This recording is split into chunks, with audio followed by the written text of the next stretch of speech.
ហើយនឹងដែរខ្ញុំដក D-Rod Top Blue Ball របស់ខ្ញុំយកមក carry game ហើយនឹងធានា 100% នឹងតែឈ្នះហើយ game នេះ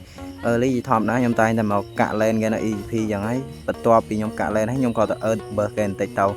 បើសិនជាអត់ឃើញ burst គេក៏ចោះទៅ mid វៃហើយយ៉ាចោះម្ល៉េះនេះឃើញ Selena ចាក់មកជន់ក៏ដាច់ផ្លឹបងាប់មួយកន្លែងនេះយើងមកកាក់ lane ទៀត level 3 ហើយយើងកាក់ lane ហើយចិត្តបាន level 4 ហើយយើងក៏បានចោះមក mid បាន level 4 មកហក់ចាក់នេះវុច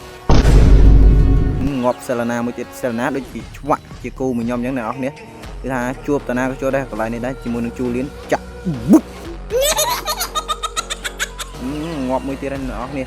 យាយទៅ D-Rod ខ្ញុំគឺថា no counter តែម្ដងនិយាយទៅខ្លាំងដល់ early អ្នកនរគ្នា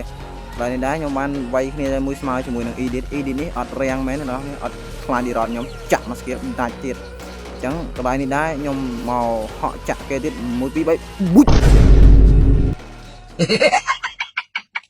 មុននឹងទស្សនាវីដេអូបន្តទៀតឬសិនជាអ្នកនរគ្នាមានតម្រូវការចង់ top up diamond អ្នកនរគ្នាកុំភ្លេច website បងរី top up ដែលមានតម្លៃសមរម្យធូរថ្លៃនិងរហ័សទាន់ចិត្តធានាសុវត្ថិភាព 100% វីដេអូនេះដែរខ្ញុំចង់អរគុណអ្នកនរគ្នាសម្រាប់ 2k view ខ្ញុំពិតជាអរគុណអ្នកនរគ្នាខ្លាំងមែនទែនត្បិតតែវាតិចសម្រាប់អ្នកនរគ្នាក៏ប៉ុន្តែវាច្រើនសម្រាប់ខ្ញុំគឺពិតជារំភើបខ្លាំងមែនទែនអញ្ចឹងវីដេអូរបស់ខ្ញុំថ្ងៃហ្នឹងគឺមានតែប៉ុណ្្នឹងទេ